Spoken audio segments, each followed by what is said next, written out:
This is the day that the Lord has made. Let us be glad and rejoice in it.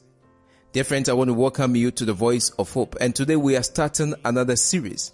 Now, this series we are going to look at how to win the battle of life in our mind. Because the mind is like the engine room of everything. It is what controls your entire being. When you lose your mind, you have lost everything. When you see mad people in the street, every part of their body seems to be working normally. Their kidneys are fine, their liver is okay, their heart is okay. The only problem with them is the mind is not okay.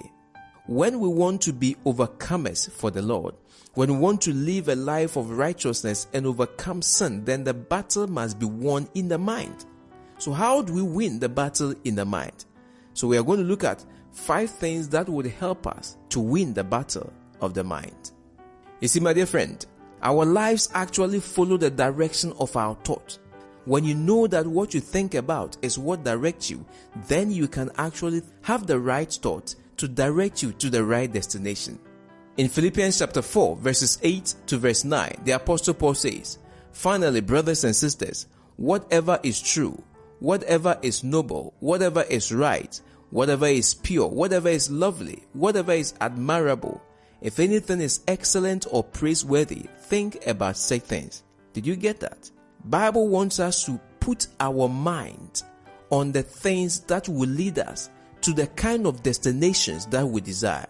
So we must focus on the things that are pure, things that are noble, things that are right, things that are true and admirable, things that are excellent. These are the things that we must think about.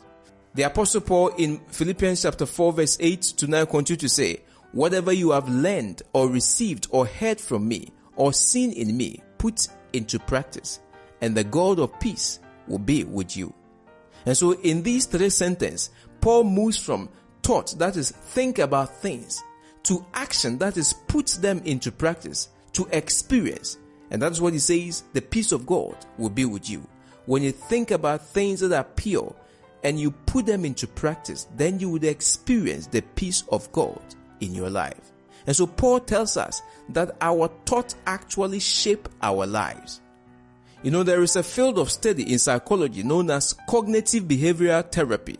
In fact, this theory actually reveals that many problems are actually rooted in faulty and negative patterns of thinking. And so treating those problems begins with changing what we think about.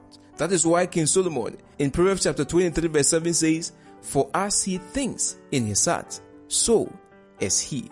Whatever you think about, that is what you become. And so the Bible and science all makes us to understand that whatever you focus your mind on, that is what you will see in your life. So if you want to win the battle in your mind, then the first thing that you need to do is to change what you think about. It is known as the replacement strategy. You need to replace what you think about with what is pure, what is true, what is noble. Instead of always thinking about defeat, think and focus on victory even when the victory has not come. Instead of always focusing on failure, think about passing that test, and that victory will surely come to pass. And so, my dear friend, when you change what you think about, you will be an overcomer. When you start to think and believe that you can live a righteous life, indeed the Spirit of God would grant you that power to live a righteous life. When you accept and believe that you can live one day without sinning, you will live a month and 2 and 10 and then a year without sinning. Everything begins in the mind. So replace that mindset. That is the first strategy. Replace it with a positive thought, and God will help you to be an overcomer.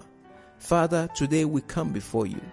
Help us to change what we think about and focus on what is pure, what is true, what is noble, what is praiseworthy. These are the things that will lead our lives into the right direction. In Jesus Christ's name, amen.